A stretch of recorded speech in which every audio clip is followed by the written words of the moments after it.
ప్రియులారా, మన ప్రభు అయిన యేసుక్రీస్తు నామములో మీకు శుభోదయం.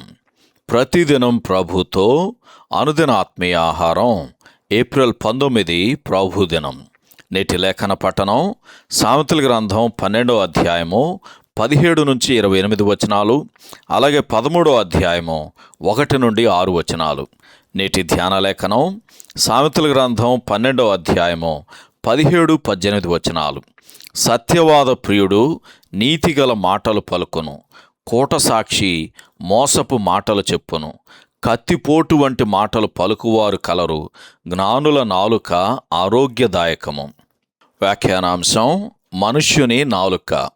వ్యాఖ్యానాంశం మనుష్యుని నాలుక. వ్యాఖ్యానం: తన నోరు కాచుకొనువాడు తన్ను కాపాడుకొనును అని సామెతల గ్రంథం 13వ అధ్యాయము 3వ వచనంలో చదువుతాం. సామెతల గ్రంథంలో నాలుక యొక్క వాడుకకు సంబంధించి ఇవ్వబడిన అనేక సలహాలను చూచి మనం ఆశ్చర్యపోకూడదు. సామెతల గ్రంథం 12వ అధ్యాయం 17వ వచనంలో సత్యమునకు సంబంధించిన విషయం కనబడుతుంది. సత్యము చెప్పుట వలన ఎంత మూల్యం చెల్లించవలసి వచ్చినా దేవుని బిడ్డ అన్ని వేళలా సత్యమే చెప్పునని ఎఫెసీయులకు రాసిన పత్రిక 4వ అధ్యాయము 25వ వచనం చదివితే మనకు తెలుస్తుంది.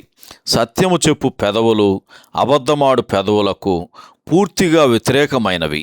అబద్ధమాడు పెదవులు యెహోవాకు హేయములు అని సామెతల గ్రంథం 12వ అధ్యాయము 22వ వచనంలో చదువుతాం. మన నాలుక యొక్క మరొక ఉపయోగమును గూర్చి సామెతల గ్రంథం 12వ అధ్యాయము 25వ వచనంలో వివరిస్తూ, ఒకని హృదయములోని విచారము దాని కృంగజేయును, దయగల మాట దాని సంతోషపెట్టును అని రాయబడింది.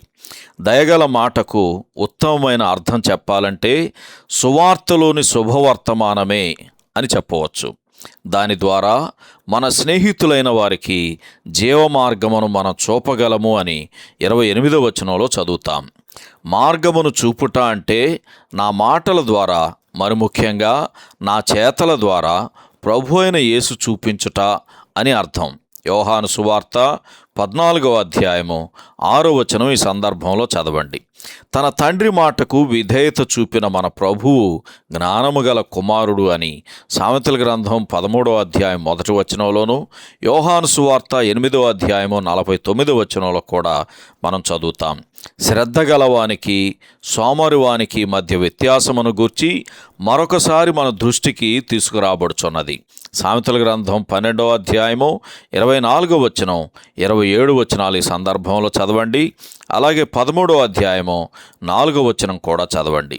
సోమరి తాను వేటాడిన దానిని వండుకొనుటకు అశ్రద్ధ చేయుట వలన సోమరి తన ఆహారమును తానే పోగొట్టుకుంటాడు అని సామెతల గ్రంథం 12వ అధ్యాయము 27వ వచనంలో చదువుతాం.